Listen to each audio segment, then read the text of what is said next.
Hello students, कैसे हैं आप सभी।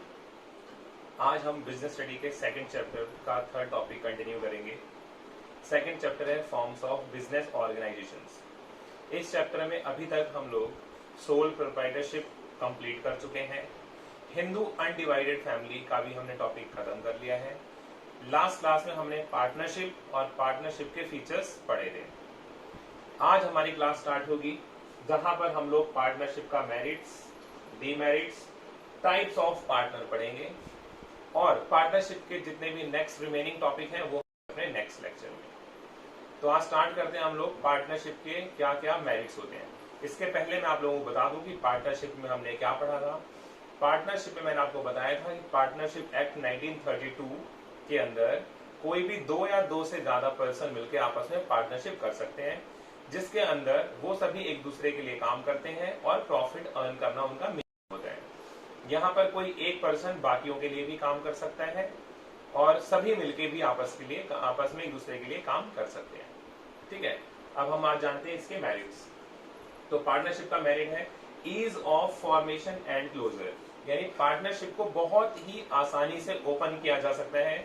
कुछ टर्म्स एंड कंडीशंस होती हैं जिसमें आपस में सभी एक दूसरे से बात करते हैं, उन टर्म्स एंड कंडीशन पे साइन करते हैं और पार्टनरशिप ओपन हो सकती है। और जब चाहते हैं ये लोग अपनी मर्जी से पार्टनरशिप को खत्म कर सकते हैं। तो बहुत ज्यादा दिक्कत वाली बात नहीं है पार्टनरशिप करना। जब आपका मन करता है आप पार्टनरशिप को खत्म कर सकते हो।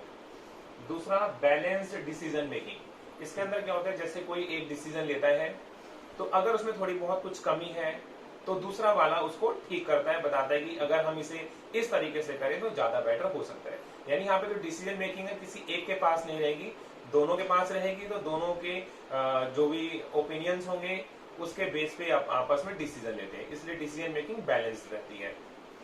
तीसरा है मोर फंड्स एंड कैपिटल। जैसा आप लोगों ने सोल प्रोप्राइटरशिप में देखा था, वहां वो सिंगल पर्सन होता है किसी भी बिजनेस को करने के लिए और उसमें फंडिंग करने के लिए। तो कहीं ना कहीं वहां अकेले रहने से उसको दिक्कत आ जाती है। यहाँ पर पार्टनरशिप में बहुत सारे पार्टनर्स हो सकते हैं, इसलिए यहाँ पे कैपिटल बहुत ही आसानी से, यानी सोल प्रोप्राइटर के मुकाबले आसानी से कैपिटल ज्यादा से ज्यादा बिजनेस के अंदर लाई जा सकती है। फोर्थ है इसका मेरिट डिवीजन ऑफ रिस्क। अगर यहाँ पर पार्टनरशिप के अंदर रिस्क होता है, कोई लॉस हो जाता है, तो यहाँ किसी सिंगल को बियर नहीं करना पड़ेगा, बल्कि जो रिस्क है वो भी सभी में डिवाइड हो जाता है। तो ये अच्छी बात है, क्योंकि अगर रिस्क हुआ, कोई लॉस हुआ, तो किसी एक के ऊपर बर्डन नहीं आएगा, बाकी सभी के ऊपर ये बर्डन पड़ेगा और बाकी सभी इसको इजीली अपने अपने रेशो में डिस्ट्रीब्यूट कर लेंगे। लेकिन सोल प्रोप्राइटरशिप के अंदर लॉस उसको अकेले सिंगल बियर करना पड़ता है। नेक्स्ट है सीक्रेसी। यहाँ पर कोई भी डिसीजन जो लिए जाते हैं वो सभी पार्टनर के बीच में रहता है। वो क्या आगे प्लानिंग करने वाले हैं, कैसे करते हैं, सभी वो पार्टनरशिप के अंदर पार्टनर्स के बीच में ही सभी बातें रहती हैं, वो आगे कहीं लीक नहीं होती। क्योंकि यहाँ पर कोई भी शेयर जो होते हैं वो ट्रांसफरेबल नहीं होते, कहीं कोई और बाहर का बंदा इसके अंदर इन्वॉल्व नहीं होता, इसके अंदर सभी उस कंपनी के अंदर के लोग ही रहेंगे, इसलिए पार्टनरशिप में सीक्रेसी मेंटेन रहती है। ये है इसके 5 मेरिट्स। अब हम देख लेते हैं इसके क्या क्या डीमेरिट्स हैं, क्योंकि जहां मेरिट्स है वहां कुछ डीमेरिट्स तो होंगे ही। तो पहला इसका डीमेरिट है अनलिमिटेड लाइबिलिटी। अनलिमिटेड लाइबिलिटी के बारे में आप लोगों को बहुत ही अच्छे से पता है, ठीक है। अनलिमिटेड लाइबिलिटी मतलब यहाँ पे अगर कोई भी लॉस होता है, कोई भी डेट्स अगर कंपनी को चुकाने पड़ते हैं पार्टनरशिप के अंदर, तो जितने भी पार्टनर्स हैं उन सभी की पर्सनल प्रॉपर्टी भी यहाँ पे सेल की जाएगी। पर्सनल प्रॉपर्टी को बेच के भी उनके डेट्स खत्म किए जाएंगे, ठीक है। दूसरा है लिमिटेड रिसोर्सेज। पार्टनरशिप के अंदर बहुत ज्यादा मेंबर्स नहीं हो सकते, इसलिए कहीं ना कहीं बहुत हैवी फंडिंग यहाँ पर नहीं हो सकती। एक लिमिटेड फंडिंग होती है जो रेशियो के अकॉर्डिंग सभी लेकर आते हैं, उस लिमिटेड फंडिंग के बेस में अपना काम करते हैं। लेकिन अगर बड़ी पब्लिक कंपनीज की बात करें, जो आगे हमारा टॉपिक आएगा, तो वहां पर फंडिंग की कोई प्रॉब्लम नहीं होती है। वहां हम बाहर से भी, पब्लिक से भी पैसा ले लेते हैं उधार, ठीक है। वो हम पढ़ेंगे पब्लिक और प्राइवेट कंपनी के टॉपिक के अंदर। पॉसिबिलिटी ऑफ कॉन्फ्लिक्ट्स, जहां पर दो या दो से ज्यादा लोग होंगे वहां आपस में मन मुटाव होना या फिर उस किसी बिजनेस के डिसीजन को लेके कहीं ना कहीं आपस में उनके डिसीजन कन्फ्लिक्ट कर सकते हैं। कोई ओपिनियन देगा किसी और चीज के लिए, कोई उसको मना करेगा, तीसरा किसी और के लिए बोलेगा, तो कहीं ना कहीं यहाँ पे डिसीजन में कन्फ्लिक्शन आ जाती है। तो तो आपस में एक दूसरे से फिर यहाँ पे लड़ाई झगड़ा चालू हो जाते हैं, जो कहाँ जाके रुकता है, सीधा पार्टनरशिप के एंड होने पर पार्टनरशिप खत्म हो जाती है। फोर्थ है लैक ऑफ कंटिन्यूटी।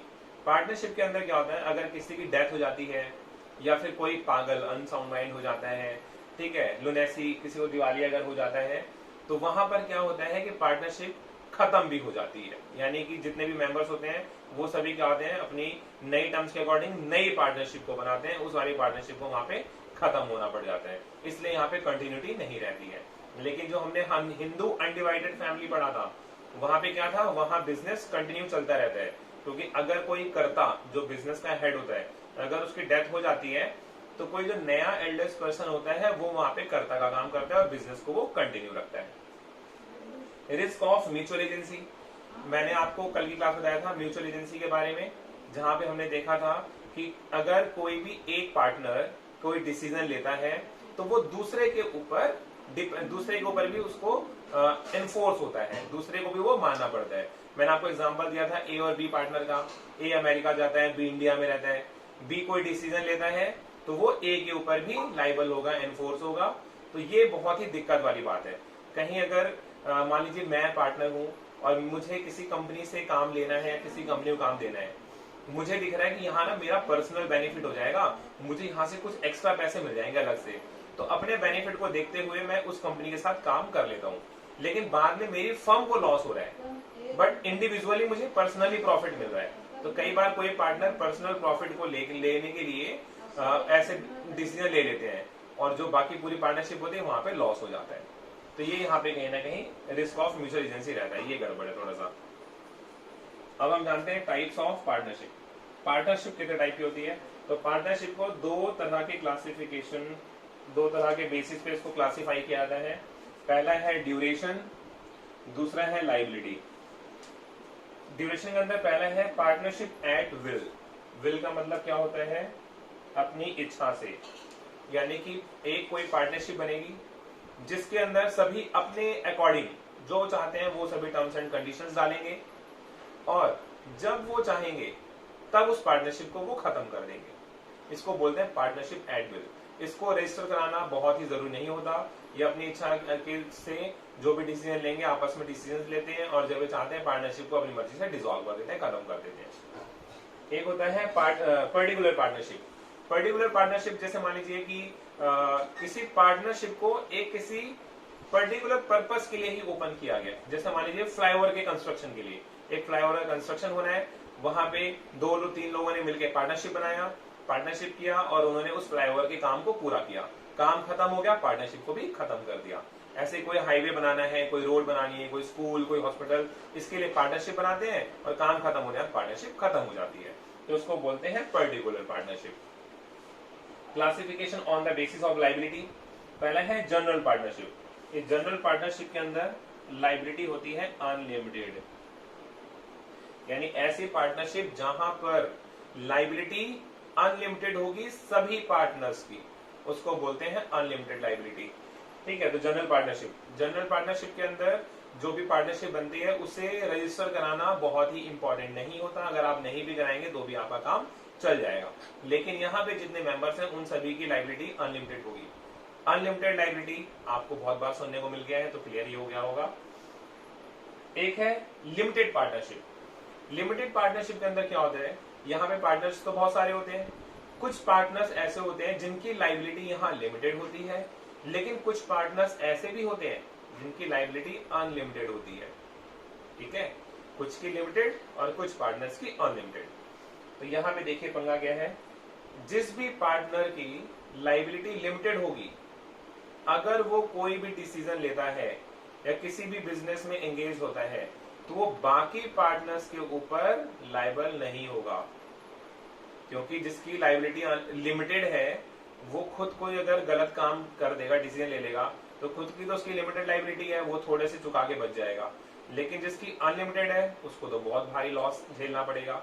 इसलिए यहाँ पर क्या होता है, पार्टनरशिप को रजिस्टर कराना बहुत ही जरूरी है, और जिसकी लाइबिलिटी लिमिटेड होती है उसके जो भी डिसीजंस होते हैं वो सभी के ऊपर एनफोर्स नहीं होते हैं। ठीक है, तो आज हमने पढ़ा पार्टनरशिप, उसके मेरिट्स, पार्टनरशिप के डिमेरिट्स और पार्टनरशिप के टाइप्स। ठीक है, अब पार्टनरशिप को हम कंटिन्यू करेंगे नेक्स्ट क्लास में।